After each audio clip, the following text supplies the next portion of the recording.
أعوذ بكلمات الله التامة من شر ما خلق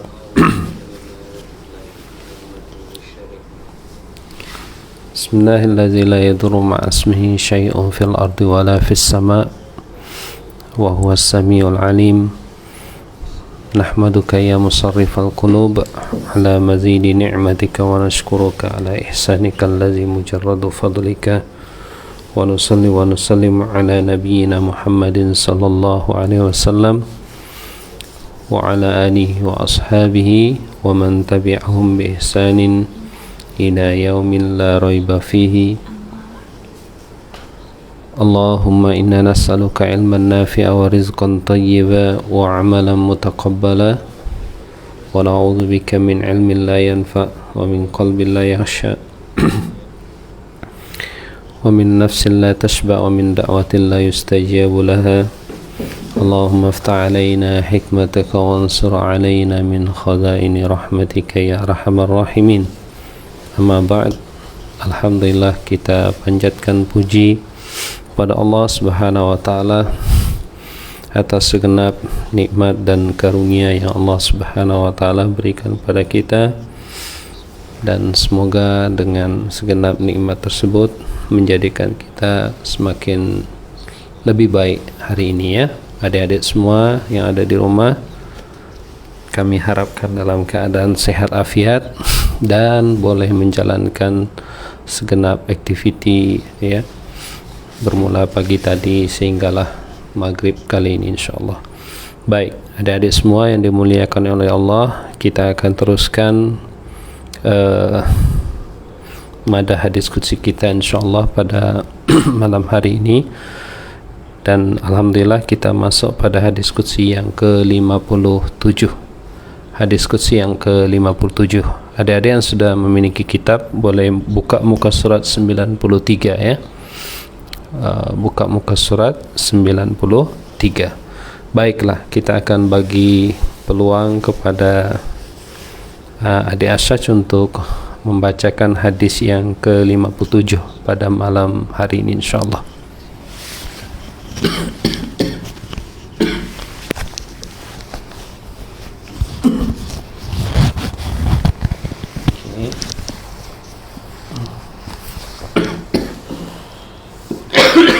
Hadis qudsi ke-57. 3 orang yang menjadi musuhku pada hari kiamat. Allah berfirman dalam hadis qudsi yang berbunyi, qala Allahu salasatun ana khasmuhum yaumal qiyamati. Yang bermaksud Allah berkata, 3 orang yang menjadi musuhku pada hari kiamat. Hadis riwayat Bukhari.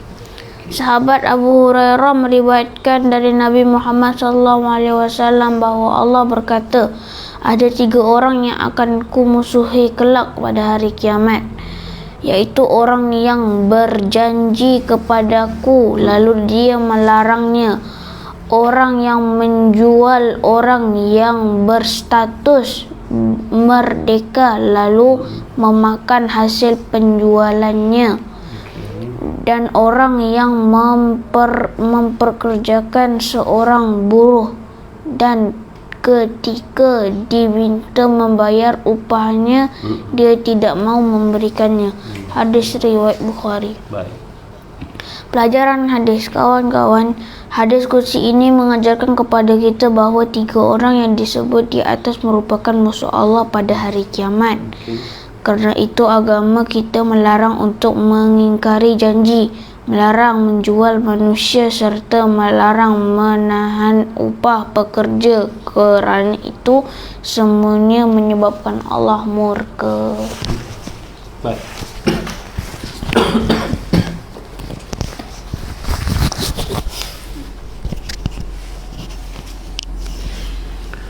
Alhamdulillah, adik-adik semua, sama-sama kita sudah dengarkan pembacaan hadis yang ke-57 ya.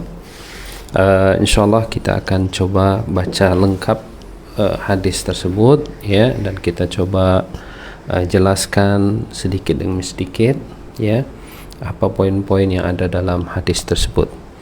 Hadis tersebut disebutkan, diriwayatkan oleh Al-Imam Al-Bukhari ya. Al-Imam Al-Bukhari dalam sahihnya ya. Di mana tajuk diberi di situ apa? 3 orang yang menjadi musuh Allah pada hari kiamat nanti. Baik, adik-adik yang dimuliakan oleh Allah Subhanahu wa taala, hadis daripada Imam Al-Bukhari ini menyebutkan bahwasanya Allah Subhanahu wa taala ya berfirman, ada 3 orang yang akan menjadi musuhku pada hari kiamat ya, pada hari kiamat nanti. Dan semalam kita sudah sebutkan ya bagaimana keadaan dan perlakuan Allah Subhanahu wa taala terhadap orang-orang yang beriman, dan bagaimana perlakuan Allah juga terhadap orang-orang kafir dan juga orang-orang munafik. Kalau kita ingat semalam, Allah Subhanahu wa taala memperlakukan orang-orang beriman dengan cara ketika di dunia mereka melakukan kesalahan, kemudian mereka segera untuk memohon ampunan Allah, maka apa? Allah tutup aib mereka. Allah tutup aib mereka. Kemudian di akhirat ketika berlakunya najwa ya, di mana Allah menyingkap tabir ya, dan memberikan kemuliaan kepada hamba tersebut untuk berbisik ya, dan Allah sebutkan ya tentang kesalahan-kesalahan dan dosa-dosanya dan dibenarkan oleh hamba-Mu tersebut ya, maka Allah katakan saya tutup aib itu dan Allah kemudian ampuni dia. Berbeza bagaimana Allah memperlakukan orang-orang munafik dan orang kafir ya, itu justru dimaklumkan kepada makhluk Allah yang ada di akhirat nanti semuanya, Masya Allah ya, semua dimaklumkan, jadi semua orang tahu kalau yang itu najwa, berbisik, dan Allah ampunkan. Begitu Allah memperlakukan orang-orang beriman. Maka masuk pada hadis yang ke-57 ini, Allah menyebut secara spesifik tentang 3 orang yang kelak menjadi musuh Allah di akhirat ya. Jadi hadis ini mengingatkan kita tentang 3 orang yang akan menjadi musuh Allah di akhirat kelak, yang mana ketiga-tiganya itu sungguhnya memiliki perilaku yang sangat keji, perilaku yang zalim dan tidak manusiawi. Itu poinnya ya, mereka memiliki perilaku yang keji, zalim dan tidak manusiawi. Boleh jadi dikatakan atau mereka dalam keadaan ya beriman atau menjalankan syariat Islam, tetapi intinya di sini ya ketiga orang ini yaitu berperilaku zalim kepada sesama. Jadi hadis ini sebetulnya dia nak menekankan aspek apa? Bagaimana kita dalam bermuamalah dengan orang lain. Itu sebetulnya penekanan hadis ini. Ya, boleh jadi orang itu dia sholat misalnya. Dia misalnya ada melakukan amal-amal tertentu atau menjalankan syariat Islam yang lainnya, tetapi dalam masa bersamaan ada perkara-perkara yang terkait dengan orang lain yang sesungguhnya dilakukan oleh orang tersebut ya dengan penuh kejian, kezaliman dan tidak manusiawi. Hadis ini juga menekankan tentang pentingnya akhlak ya dalam hal kita bermuamalah dengan orang lain. Oke. Kita bacakan satu demi satu apa yang disebutkan dalam hadis ini, di mana ada 3 kelompok manusia yang kena ya Allah akan jadikan musuh mereka. Pertama disebutkan di situ orang yang berjanji ya akan memberi atau bersumpah dengan namaku, kemudian dia mengkhianatinya ya. Jadi ini mengandung satu seruan agar kita memenuhi semua konsekuensi dari perjanjian dan sumpah yang kita sudah lakukan. Nah, ya, karena ciri orang-orang munafik itu adik-adik semua, apabila dia salah satunya, apabila dia berjanji dia tidak tepati. Apabila dia bersumpah dia tidak pernah menjalankan. Apabila dia bercakap dia berdusta. Ini dah sifat munafik ya. Maka poin pertama di sini disebutkan bahwa orang yang dimusuhi oleh Allah itu orang yang apa? Dia tidak memenuhi ya apa yang dia janjikan atau dia sumpahkan. Ya, dan ini memberikan peringatan pada kita agar tidak mengabaikan atau meremehkan setiap janji ataupun sumpah kita kepada orang lain. Jangan dilanggar. Itu pesannya di situ. Ya, adik-adik semua, kalau kita misalnya adik-adik di rumah semua punya rakan, ya, punya sahabat, kemudian ada satu perkara yang membabitkan adik-adik semua dengan sahabat tersebut, ya, dimana mungkin berlaku sumpah ke atau berlaku janji ke, ya, maka ya kita berlindung untuk akhir menjadi orang yang mengkhianati atau melanggar perjanjian, tetapi kita berusaha untuk menepati, betul tak? Menepati janji. Adik fokus di mana nih sekarang? Fokus mendengar Abi cakap, fokus ke depan atau kemana-mana? Oke lah ya, adik-adik semua. Pesan pertama, kita mesti apa? Menepati janji. Bila tidak menepati janji atau sumpah atau melanggar konsekuensi yang terkait kita dengan orang lain, ya, maka kelak di akhirat Allah menjadikan kita ya salah satu yang akan dimusuhi oleh Allah Subhanahu wa taala. Nah, maka jangan menyalahi perjanjian, melanggar sumpah, berkhianat, ya, semua itu sudah dikategorikan Nabi sebagai sifat-sifat orang munafik, dan semalam kita sudah katakan bahwa orang munafik akan diperlakukan sangat tidak baik oleh Allah di akhirat kelak. Yang kedua, ya, daripada hadis yang dibacakan oleh adik Asyad tadi, bahwa orang yang kelak dimusuhi oleh Allah Subhanahu wa taala di akhirat yaitu orang yang menjual atau mendagangkan orang lain, ya, atau orang merdeka lalu memakai hasil penjualannya. Ya, maksudnya bagaimana? Perenggan ini ataupun potongan hadis ini itu sesungguhnya memberikan atau mengingatkan kita untuk menjauhi, ya, penjualan orang merdeka lalu menikmati hasilnya, ya. Jadi maksud orang merdeka di sini adalah orang merdeka untuk dijual secara paksa atau dipaksa bekerja kepada pihak lain lalu upahnya dinikmati. Nah, ya kan? Atau kalau orang semasa ada istilah apa? Penjualan manusia itu human traffic, ya, manusia dijual. Contoh, ada yang paham tak? Manusia dijual. Contoh kan, dia pergi ke satu negara yang mungkin negara itu ramai penduduknya, itu susah hidupnya, betul tak? Kemudian apa? Dia cari satu orang yang dia percaya untuk apa? Kolek orang-orang nih dengan alasan siapa yang nak bekerja, siapa yang mau bekerja di luar negara dengan imbuhan gaji yang sangat besar, betul tak? Maka orang pun akhirnya apa? Nak semuanya. Nah, mereka ini berstatus orang-orang merdeka, betul tak? Betul tak? Dan mereka nak bekerja untuk dapatkan apa? Dapatkan uang, ya kan, untuk memenuhi keperluan, ya, hidup mereka. Akhirnya mereka pun apa? Dengan segala keterbatasan mereka pun iakan. Jadi dikolek semua orang-orang ini, dihimpun, lepas itu diberangkatkan, ya, dijual akhirnya. Kemudian akhirnya apa? Diperlakukan secara tidak baik.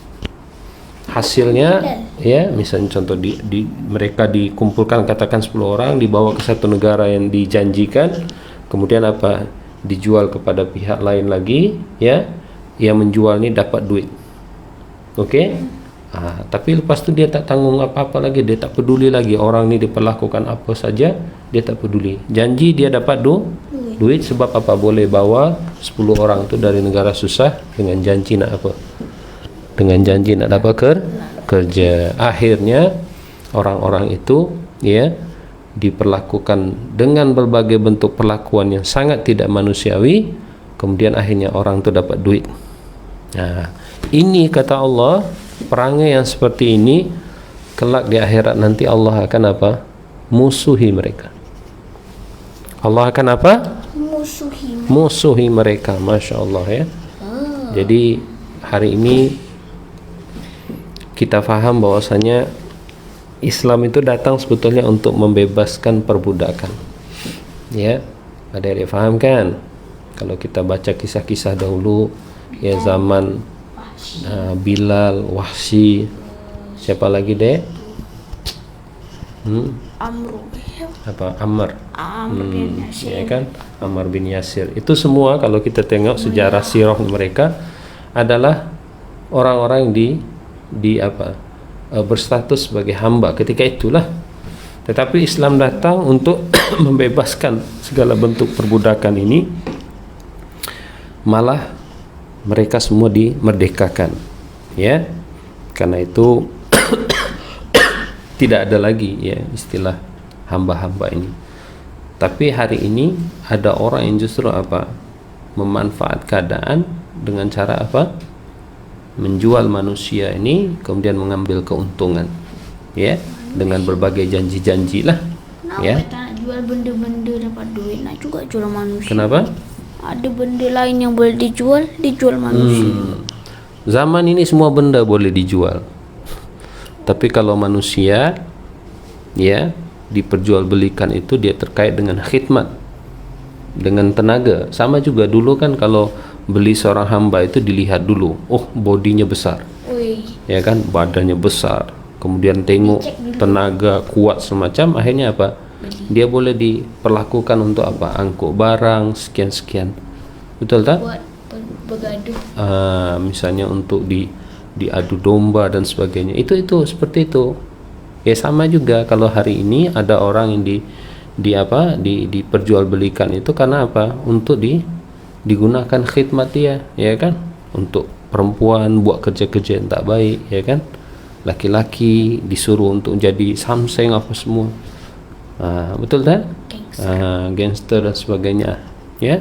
Jadi sama. Orang seperti ini yang mengambil keuntungan dengan menjual manusia merdeka ini, atau yang pada hari ini kita sebut dengan human trafficking itu, ini esok akan menjadi musuh Allah, ya, akan menjadi musuh Allah di akhirat. Oke. Yang ketiga, orang yang kelak akan menjadi musuh Allah yaitu siapa? Orang yang mempekerjakan buruh lalu memintanya bekerja dengan baik tetapi ia tidak mau membayar upahnya. Allahu Akbar. Ya. Jadi permusuhan Allah ini terjadi karena apa? Dalam hadis yang poin yang ketiga ini adalah karena melecehkan hak sesama kita, ya, dengan cara apa? Tidak membayar jasa dan pekerjaannya. Ya, ini perlu diambil perhatian, ya, perkara ini. Jadi kita mesti faham Islam datang itu mengatur kehidupan, ya, yang saling menghargai hak kemanusiaan, ya. Walaupun kita faham strata masyarakat, tingkat-tingkat masyarakat, adik-adik semua kan, ada yang kaya, ada yang miskin, ada yang ya di atas, ada yang di bawah, tetapi Islam atur mereka semua itu dengan satu ikatan kasih sayang, di mana ada tanggung jawab kewajiban. Kalau misalnya yang kaya itu sentiasa menyalurkan, mengeluarkan, ya, zakat, ya, dan menyalurnya kepada orang-orang yang mustahiquz zakat, yang berhak untuk menerima zakat, betul tak? Betul tak? Jadi Islam atur sehingga jenjang ataupun jarak antara kaya miskin, orang susah dan orang itu semua akhirnya saling apa? Saling berkait dan saling untuk memberikan kepedulian dan kasih sayang. Tapi yang ketiga ini Rasulullah katakan, ya, kelak akan menjadi apa? Allah ingatkan mereka akan menjadi musuh Allah, yaitu ketika apa? Mereka mempekerjakan buruh, kemudian memintanya bekerja dengan baik, tetapi apa? Tidak mau membayar. Buruh tuh macam, okeylah, paling contoh sekarang nih adik-adik semua ada tak yang punya bibik di rumah? Satu per tiga. Bibik ni pembantulah. Bibik orang yang bekerja, ya kan, bekerja di rumah kita, ya kan? Siapa di rumah yang punya? Adik-adik punya tak? Ada. Ingat hadis Nabi ini bagi tahu orang yang kelak menjadi musuh Allah adalah orang yang mempekerjakan buruh, mempekerjakan seorang bibi, contoh misalnya memintanya bekerja sepenuh masa tetapi apa? Tidak mau bayar upahnya. Ya. Ini jahat betul. Ya, jangan sampai, sebab dulu Abi ada pengalaman dulu masa 5 tahun 6 tahun mengajar dulu, ya, banyak mengajar ke rumah-rumah. Pernah sekali itu Abi mengajar di satu rumah yang ketika Abi mengajar, Abi tak sampai hati untuk meneruskan mengajar anak-anak itu kelas. Sebab apa? Ketika mengajar tuh Abi dengar suara dari belakang tuh bibi itu dipukul, dibelasah, ya Allah. Dengan? Macam-macam. Bukan yang pukul ibu saja, ini yang pukul nih anak-anaknya juga. Belajar ngaji, ya ini tadi kan Abi cakap tuh kan. Dia beriman tapi dalam masa bersamaan dia menyakiti orang lain. Jadi tengah belajar mengaji itu pergi belakang minum air itu sambil pukul bibi. Masya Allah. Allahu Akbar. Lepas tu apa? Bibi itu tak. Gaji tak diberi. Gaji tak diberi. Tiap hari suruh bibi kerja pagi sampai malam. Ya, dari mana saja. Hatta dia orang bukan beriman sekalipun, kalau dia bekerja kepada kita, ya, mesti ingat kita mesti hargai dia, manusia. Kita mesti sayang dia. Kalau dia buat kebaikan, itulah nikmat buat kita. Ya kan, ada sebagian bibi kadang-kadang memang dia datang itu dengan latar berpengetahuan. Maknanya dia datang, dia boleh ajar kita mengaji. Ya. Macam ada jiran dekat rumah kami ini dulu bekerja sampai puluhan tahun, bibi itu dia boleh ajar mengaji. Dia uruskan semua, ya, masak, urus rumah semua. Yang paling penting itu dia boleh belajar ngaji. Sampailah pada waktu bibi ini sakit, dia mesti balik ke Indonesia. Akhirnya apa? Anak-anak semuanya itu sakit semuanya sebab tak dapatkan pelayanan istimewa lagi dari bibi itu. Sebab udah balik, sebab bibi itu sakit. Indonesia. Karena itu adik-adik semua, ini terutama kalau ada bibi di rumah lah ya. Kalau bibi itu baik, sayangi. Ya. Jangan kasari. Jangan dikasari. Kalau dia ada kekurangan, ya maka dibimbing. Ditegur kalau dia buat silap. Kalau dia buat perangai yang yang tidak baik misalnya, mohon pada Allah, ya Allah, Allahumma ajirna fi musibatana, ya kan? Kemudian apa? Wa khuluf li khairan minha. Ya, boleh jadi bibi itu tak bertahan, dia akan pergi. Kita mohon Allah ganti dengan bibi yang baik. Tetapi jangan kita paksa kerja, kemudian apa? Antara gaji yang kita beri dengan apa? Kerja dia itu tak seimbang. Itu bahaya. Kita kerah, mulai bangun tidur, kita tidur, dia udah bangun dah, dia udah kemas semua dah, dia udah masak dah, dia sediakan dah, ya. Lepas sekali apa? Tiba time gaji, kita kurang-kurangkan gaji. Yang masalah tu kita yang mungkin malas bekerja, tapi apa? Impactnya gaji bibi kita potong, kita sunat misalnya. Itu seperti itu tak bagus, ya. Ini itu pesan paling pentingnya. Jadi kita pekerjakan orang lain itu mesti apa? Berikan perhatian. Betul tak? Ya kan? Berikan sokongan kepada dia. Berikan khidmat terbaik kepada dia. Ya kan? Lepas itu apa? Time makan, bibi disuruh tepi sana, di ujung sana, pergi makan di luar rumah. Aduh, jangan sampai macam tu, ya kan? Ada sediakan meja makan bersama. Apa yang kita makan dia pun makan. Itu masya Allah. Yang kita makan Maggi, dia makan nasi ya. Ya kan, kita makan daging, dia makan Maggi je. Allahu Akbar. Janganlah ya. Jangan seperti itu. Adik-adik kalau punya bibi, sayangi bibi itu. Ya, kalau dia ada silap, tegur dia, ya, bimbing dia. Ya, semoga itu jadi pahala buat adik-adik semua. Pahala. Jangan disakiti, Jangan dikerasi. ya, disayangi, ya. Jadi itu. Nah, ini yang Nabi, ya, maaf, hadis ini mengingatkan ini yang akan dimusuhi Allah besok. Orang yang mempekerjakan seseorang tetapi apa? Dia meminta bekerja dengan baik tetapi tidak mau bayar upahnya. Nah, ya, ini perlu. Kemudian ya mungkin bibinya juga harus ambil perhatian. Ya, buat kerja yang baik. Betul tak? Jangan kerja malas lepas itu apa? Nak dapat gaji besar atau diberikan pekerjaan tapi tangguh. Ya. Ya kan? Akhirnya apa? Tak selesai kerjanya. Sementara orang nak perlukan sesuatu daripada pekerjaan itu.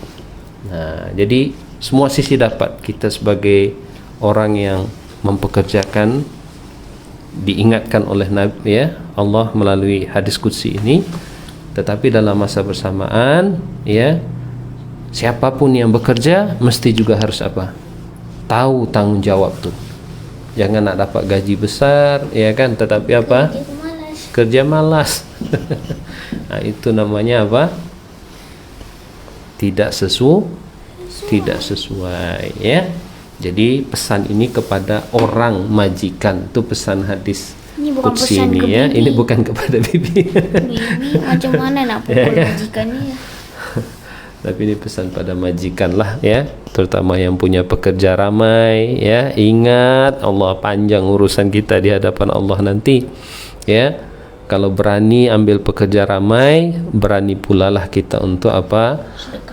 Menanggung, ya, segala kekurangan yang berlaku.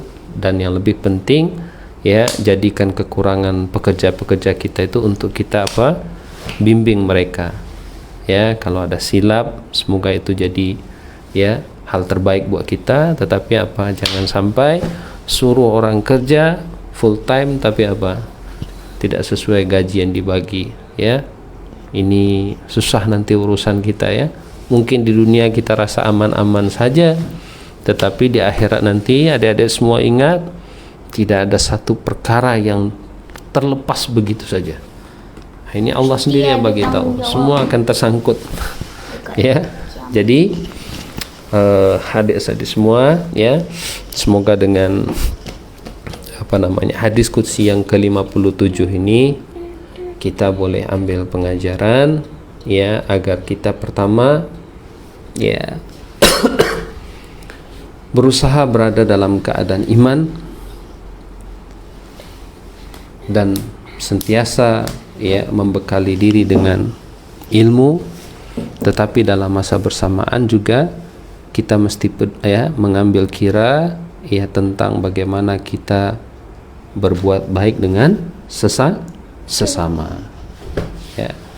Jadi kalau kita perhatikan dalam ayat Quran, hadis Nabi, semuanya kalau kita perhatikan ada saja seruan yang terkait dengan keimanan, ya, maka selepasnya itu biasanya disambung dengan ayat yang terkait bagaimana kita berhubung dengan orang lain.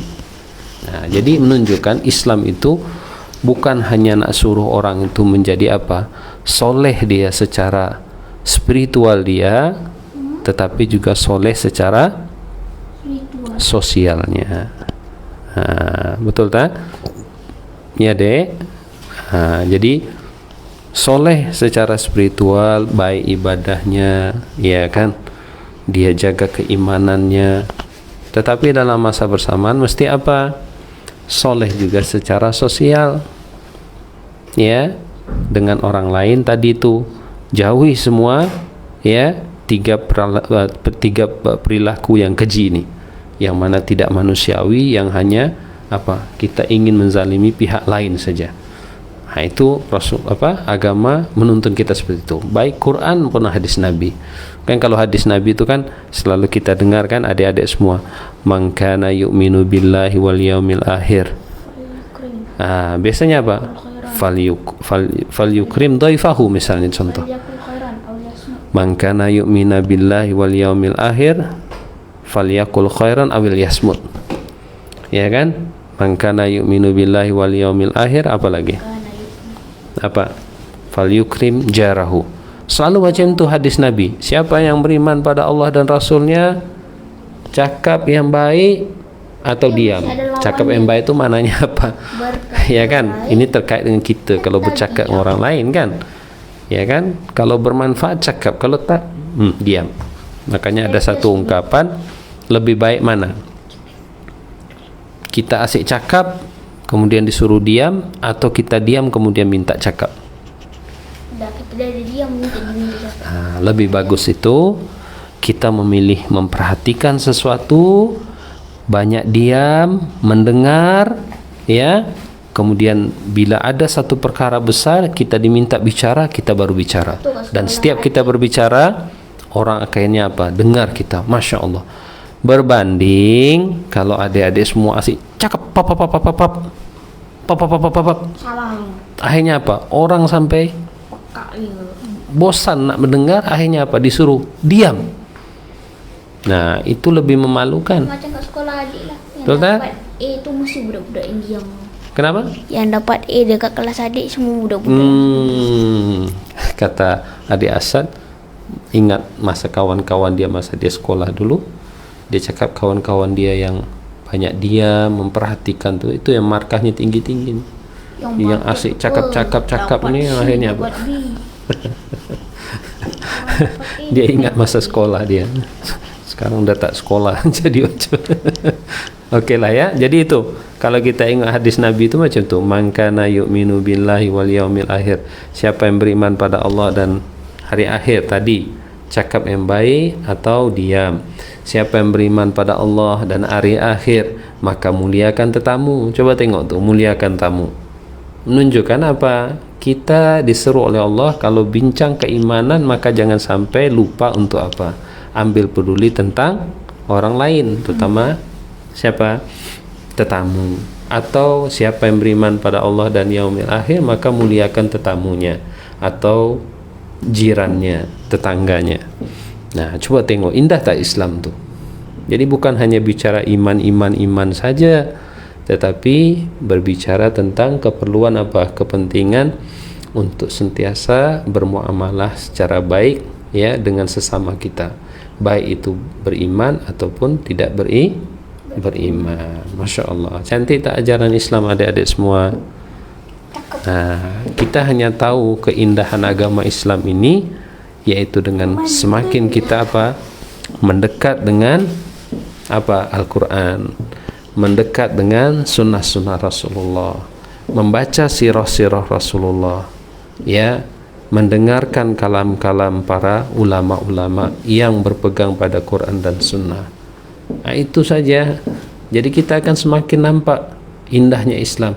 Tetapi kalau kita menjauh dari Quran, menjauh dari sunnah Rasulullah, tidak tahu tentang apa ulama, apa peranan ulama, apa fungsi mereka, bagaimana perjuangan mereka ya dalam mewarisi apa yang disampaikan oleh Rasulullah, akhirnya apa?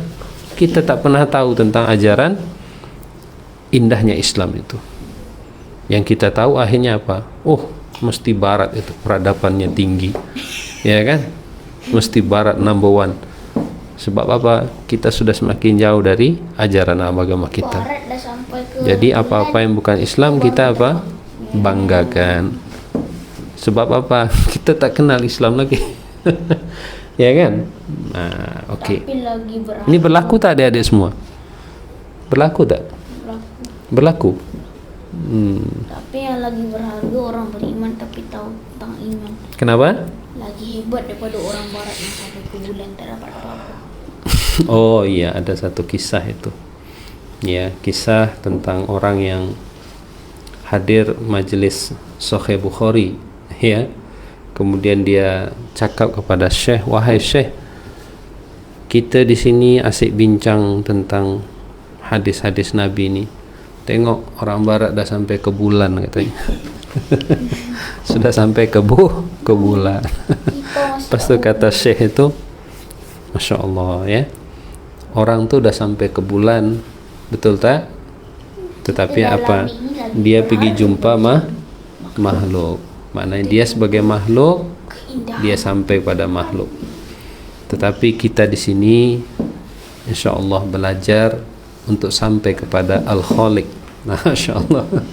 Ya, kita belajar hadis Nabi ini sebagai makhluk untuk membawa kita menuju Al-Khaliq. Yang pelik itu awak bangga-bangga sangat dengan manusia yang sudah sampai ke bulan, tapi awak duduk juga di sini belajar hadis. Ya kan? Sementara awak tak boleh buat apa-apa. Nah, inilah kadang-kadang kita membanggakan sesuatu ni kadang-kadang sampai lupa, tidak tahu kita berpijak di mana.